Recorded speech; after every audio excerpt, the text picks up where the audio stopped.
Hi, I'm Paul Catalanato, and this is my friend and colleague Hamp Overton. This is the 100 Scariest, where we are looking for the scariest shorts streaming online. In this episode, we're talking about 2019's Finley, directed by J. Zachary Thurman.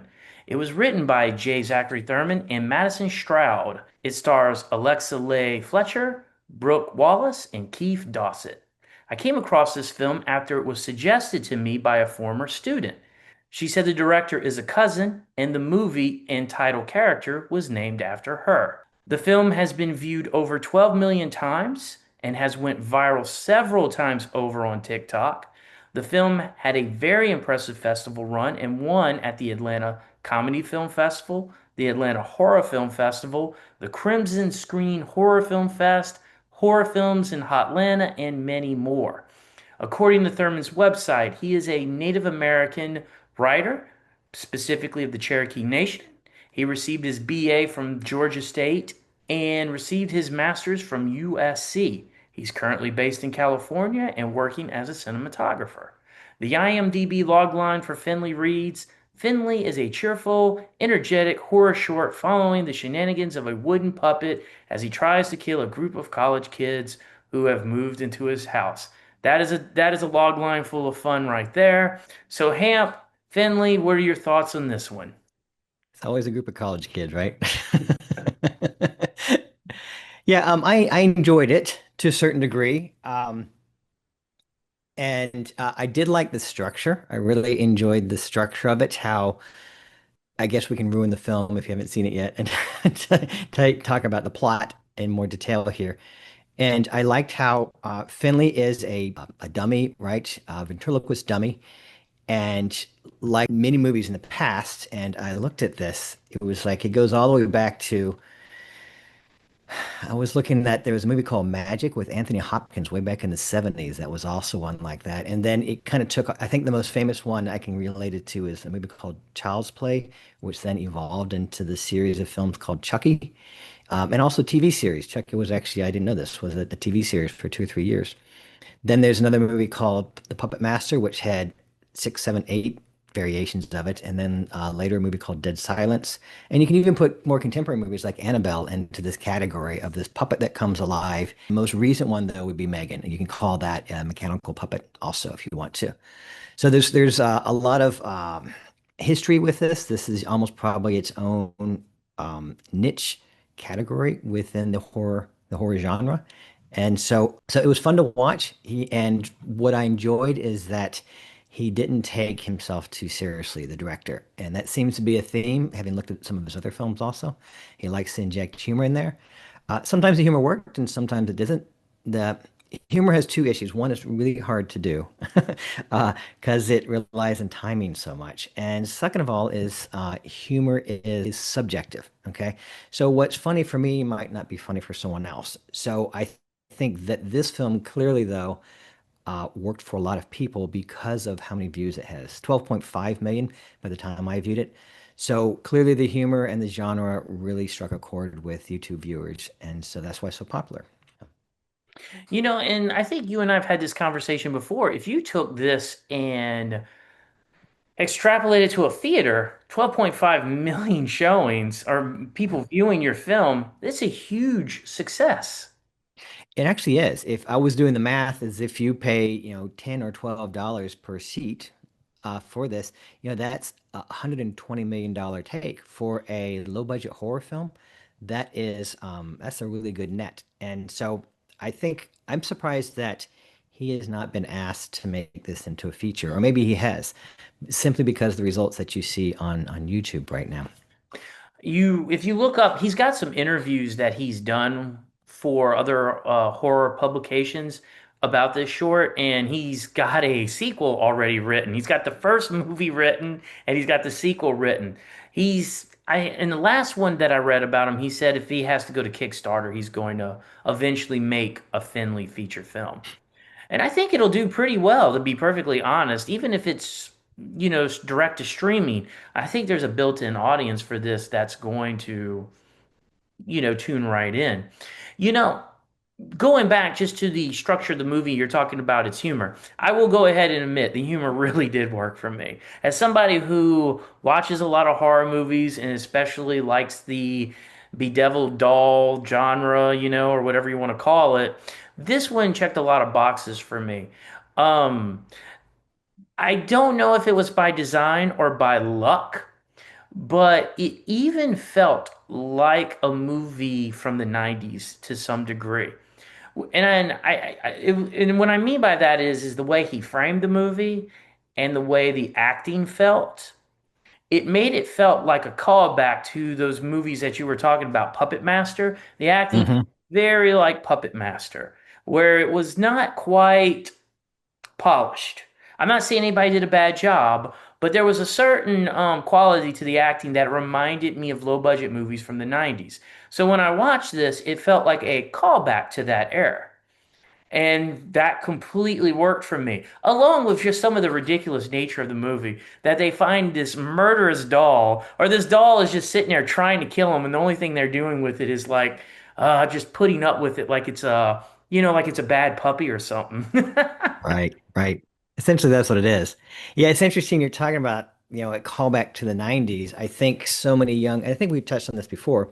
A lot of young filmmakers and current filmmakers of horror love to go back and mine the 80s and 90s style. The Stranger Things is a classic example of that, how it goes back to the 80s. And there was a series of films, I've forgotten the name, on Netflix, a series of horror films also that jump back to that period also, the 70s, 80s, and I think finally the 90s. So it's sort of like Fear Street. You're talking about Fear Street? yeah, that's the series, right? And so I think everyone kind of does that. You remember things differently and when you're younger, and it's sort of fun to go back and experience that same thing. It kind of reminds you of the fun time of maybe watching movies on a VHS tape or something like that, or on television, because it's so different now. Everything's streaming. You don't even have DVDs or Blu-rays, so it's a different way to view, and you watch things on your computer and your cell phone. Back 20 years ago or 30 years ago, you had to be patient and wait for the movie to start. And then it would start.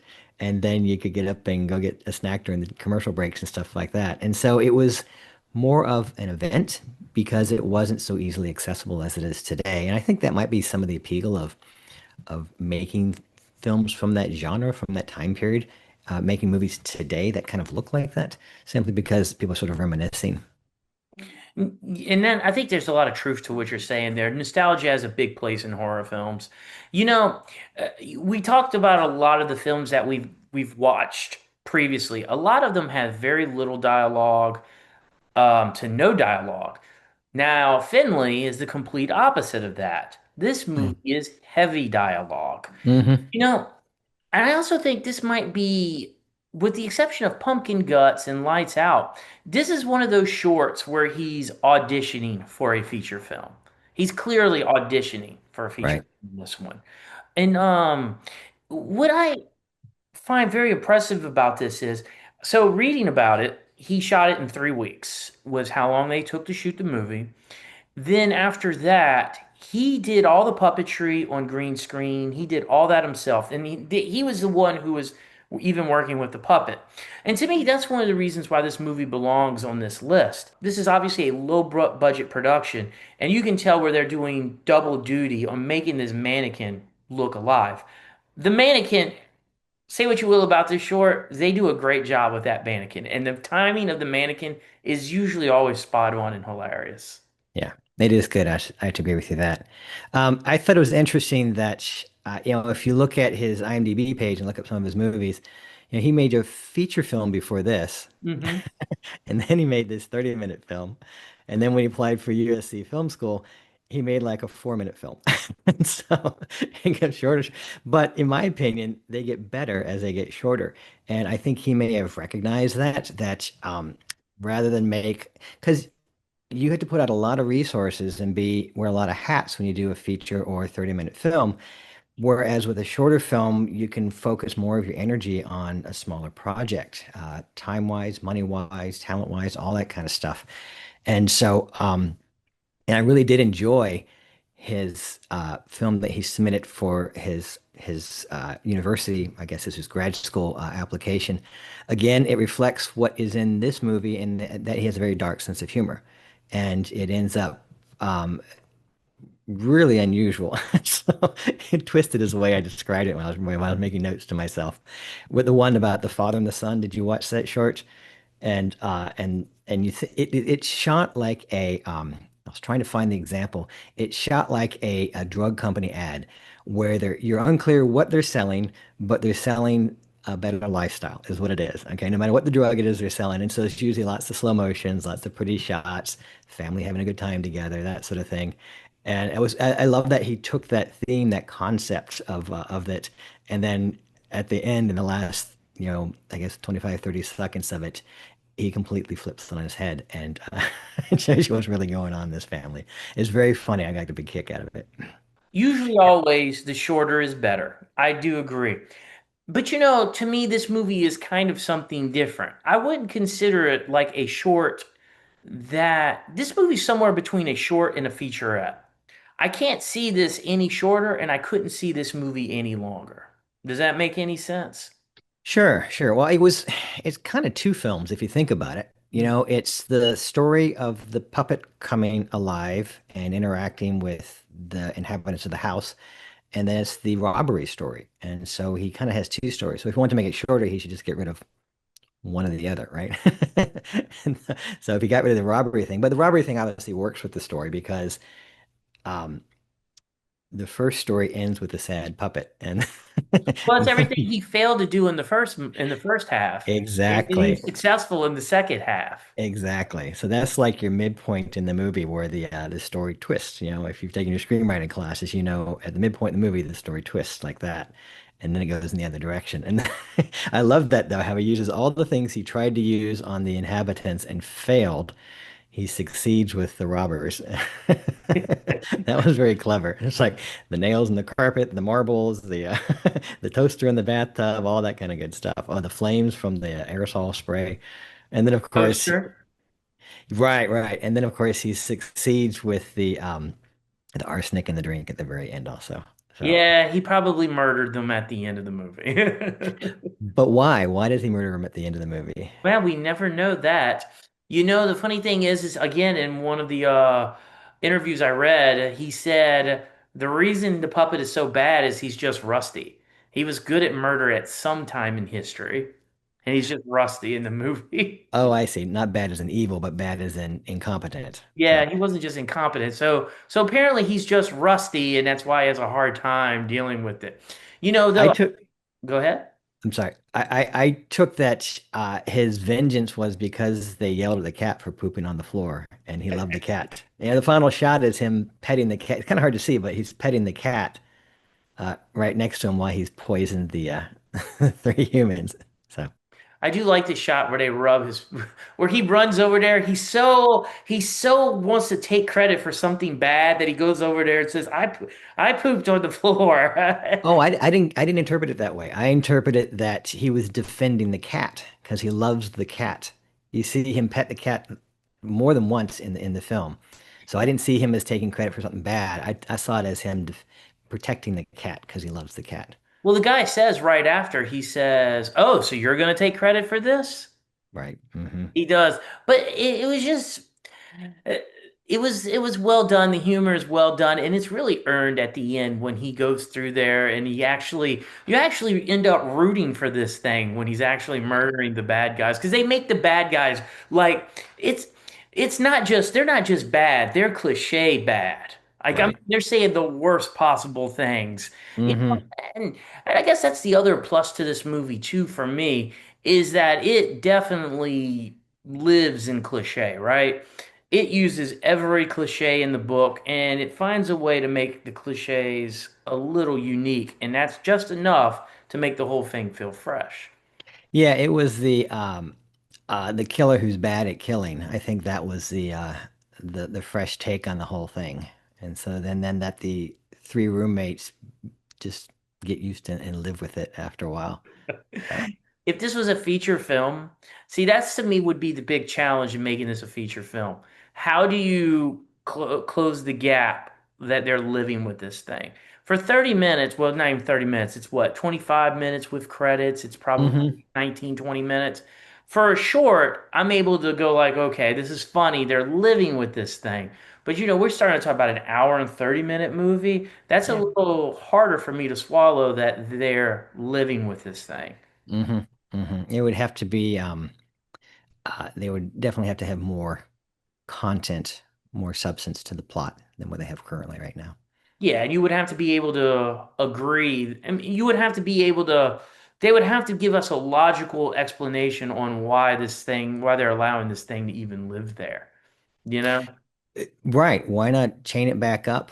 Because I mean, it's still trying to kill them all the time. And you got to figure that eventually he's going to be successful at some point. And of course he does at the very end. Um, so yeah, why don't they have him chained up and masked and nailed back in the box? In burning, just throw it on, set it on fire. Ship it away, right? Ship it to You someone ship else. it away. Yeah, Hmm. exactly. So that to me would be the stretch for this to become a feature-length movie, even if it's a comedy, even if it's like some kind of slapstick comedy, you're gonna have to give me a good reason why that doll is not being destroyed. But like I said, in a 19-minute run span, I 25. completely Yeah. bought it and was fine with it. Yeah, I mean, what I'm here we're hypothesizing make it into a feature, but they probably have to leave the house at some point, and that kind of stuff. So the budget goes up when you do that. By doing it this way, he keeps it all contained in one location with three actors plus the two burglars, so five altogether. So, and that's a real secret for low budget filmmaking is limit your locations and limit your cast. You see a lot of these low budget things like Blair Witch Project, it's three people out in the woods, that's like so easy right there. So, You say that too. And that brings me to cinematography. It was never boring. The cinematography is never boring despite being in one location. hmm. I love that he obviously got, I guess, a child to dress up as the doll in some of the out of focus shots. Right. There was some good trick photography. I mean, this is before he went to USC, so he's clearly somebody who's got talent and was going to make movies and will probably continue to make bigger and bigger things. Yeah, yeah. And when you watch his most recent film, I don't think we get to look. He's made another film that he made at USC, but it's probably because USC owns the rights to those films, or maybe it's in festivals. I'm not sure why, but that one's not posted. But he did one in 2023, I think it was, about the woman that goes to her grandfather's house. Did you watch that one? I did not. That was interesting. It's a woman that goes to her grandfather's house because the grandfather has been put in an Alzheimer's clinic, and she's on the phone with her mom, and her mom's telling her what to get, bring some clothes, all that kind of stuff. And she finds a note that says "feed the cat," and she calls her mom. Anyway, the movie is very well done, and um, there it has the one jump scare at the end. If you haven't seen it, but a lot of these movies have the one jump scare at the end. But what worked for this one is that it lulled me into forgetting that it was a horror film because it's not a horror film until literally the last 5 seconds. And because you don't hear ominous music, you don't hear, clues that there might be something wrong. I think the only clue I saw was when she opens up the door to see the cat and she doesn't see the cat is the room has a red light in it versus a standard light. And to me, I was like, well, that's unusual. Why does it have a red light? Um, but otherwise, you're really not shown that it's going to be a horror film, like I said, until the very last moment. So it really, there's not many movies I've jumped at, and this one caused me to jump at the end of it when I watched it. So I think he's really he's honing his skill very well, and so I'd like to see more stuff from him. Yeah, he's must be on that wave where there's definitely something going on right now with the genre, and that there are horror movies that pretend to be dramas and dramas that pretend to be horror Mm, movies. I mean, they're calling it the A24 model, but I think gotcha. it's been around longer than that, but I've seen that becoming more in vogue lately. Yeah, because I guess the Bloom movies, which would be the other powerhouse in horror films, sticks with more of a classic model. You pretty much know you're watching a horror movie the whole time you're watching it. So, Yeah, exactly. And that seems to be more along the lines of what you like, right? The dramas, and then it's a drama that's just it's unsettling. That's more what you like, not the jump scares. you trying to pigeonhole me here? Yeah, well, I like them all. It doesn't matter what it is for me. I like every one of them. I like to be surprised, is what I enjoy about a film. And when by surprise, I don't mean a cat jumps out and goes "Rawr" to scare you, but I mean, it's like, oh, I thought the movie was going this way, and it ended up going this way. I always get a kick out of that. Which is good. I mean, and that's one thing these shorts that we have picked to watch has done a good job of doing. They are one thing, then they end up being another thing. Anything else you'd like to say about this movie before we move on? I would encourage people to watch Like Daddy and Don't Feed the Cat, his other movies on YouTube. And so I did watch Furry Nights, or tried to. That's his feature film. Goes on a little too long for me. Um, yeah, he's honing his craft in that one. He bit off a lot there. Um, But he got it distributed. It was distributed through Terra Films. I mean, I watched some of it and it shows a lot of promise. This is somebody who wants to you're, make movies. you're right. It really does show a lot of promise. You can when he leaves the shaky cam of them actually filming it, you can see that there's a competent filmmaker behind the camera at times. So the three comments from YouTube. I picked a couple of them out. One, I love how he became part of the family at the end and the author making viewers think two choices. One, it's just a prank, oh, they're drinks. Or number two, he really succeeded in putting rat poison or too much nutmeg. You know? And then, of course, there's a slew of people commenting on that where they're like, yeah, he definitely killed him. And then it's like, I love the fact that Finley's antics were so Home Alone level of contrived that they only worked on Christmas robbers. Ah, that's a great point. I didn't even think about that. That's a great point. Yeah. And then this is one of the things I did enjoy too. The way he runs every time he didn't succeed. Gotta love Finley. And I agree with that. The way they did the run was really, they shook him and it just ran off. So Yeah. before we just close out and move on to what we're going to be talking about next time, one of the things I want to bring up is like, this what we've seen with the last few movies and how these movies get a lot of views and it does something for the filmmaker. I can't lie and think that him getting in USC or even getting work isn't helped by the fact that this movie has 12.5 million Oh, views. absolutely. And that's a huge number on for YouTube horror shorts. That's an enormous number. There's not many above that out there. You're right. Yeah, maybe Portrait of God, but and he only has 31,000 subscribers, which is again strange to me, that dynamic of they tuned in for this movie, but they didn't subscribe. Well, he doesn't have a lot of content. I think subscribers need for that number to go up, you need more content. He has what, 4 or 5 movies on there, maybe one preview of one of his films.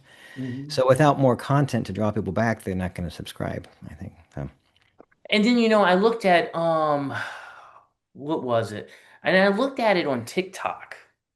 Hamp, you just type in Finley the doll, and it's just you can scroll and scroll and really. scroll of people just taking pieces of this movie and dissecting it, Hmm. or just using it to mash up with something they're doing. I mean, countless mashups, countless edits for this movie. I mean, to say it's a cult hit is an understatement. Why do you think he hasn't been asked to make a film by the industry then? That's a good question. And I think that's part of what we're trying to figure out doing this project is like what of this leads to the next thing. So Hmm. far, the only one to go to the next level is Lights Out with Yeah. Berg, right? That's the only one that goes. Portrait of God, he's working, as you pointed out, he's done an internship. Pumpkin Guts, that guy does music videos, but he's still looking to turn that into a feature. Mama Agnes does. He's just doing more of his own thing, pictures. He's working with the ad company, I believe we said it I think so. so. I mean, I've not read too many cases of this viral movie has brought them to the next level. So Yeah, because you look at a movie like Smile, which led to a feature film, that short scene at a festival. Uh, what do the what did I guess it's Paramount? What did Paramount see in that short that they don't see in some of these other shorts that they would entrust this person to make a feature film from the content they created? absolutely. And then like Lights Out. Why did Lights Out do it? I mean, I do see genius in Lights Out, but why Hmm. did that one close the gap? Whereas Right. Pumpkin Guts hasn't yet. Hmm. And what was the other one that we watched? Night of the Slasher. You Hmm. that has not become a feature yet. I mean, a lot of these are people who wanted to turn their projects into features, but we've not yet seen that. Right. All very well crafted. So the skill set seems to be there, but we're missing something. Maybe that's why we're not in Hollywood. Maybe not. But Being producers of these big movies. maybe it is. Maybe there is a an instance where this idea is contained enough, where maybe they feel like, well, pictures, this was all it needed to be. Finley, this is all it needed to be. Whereas when they saw Lights Out, they were like, wow, Lights Out, there's a bigger world there. Must be. Correct. Uh-huh. I think you're onto something there. So, Yeah. Amp, what are we doing next time? What is the next short horror that we're going to watch? Our next short is a short called Ballerina. It gets back to our roots, which is no dialogue and a lot shorter than this one. It actually has just one actor, so it's a lot more simple. Again, I love films like this because they're ones that a young filmmaker, a new filmmaker could feasibly make. It's within their budget to be able to pull something like this off, and that's the fun thing about it. Yeah, Finley was definitely a thesis level movie. Like, It was. It's much more ambitious than what a beginning student would take on or something like that. yeah, one of the things I was impressed too with Finley was when they were doing the lights, they fogged the room so we saw the light and everything. There was those little touches too that just made it feel more like a graduate thesis project. Right. Hmm. All right. Well, that's cool. All right. Well, I look forward to watching Ballerina. All right. This is Hamp. I'm Paul. If you got a horror short that you'd like us to check out, put it in the comments below. And until next time, this is the 100 Scariest. Like, share, and comment. Thanks. Peace.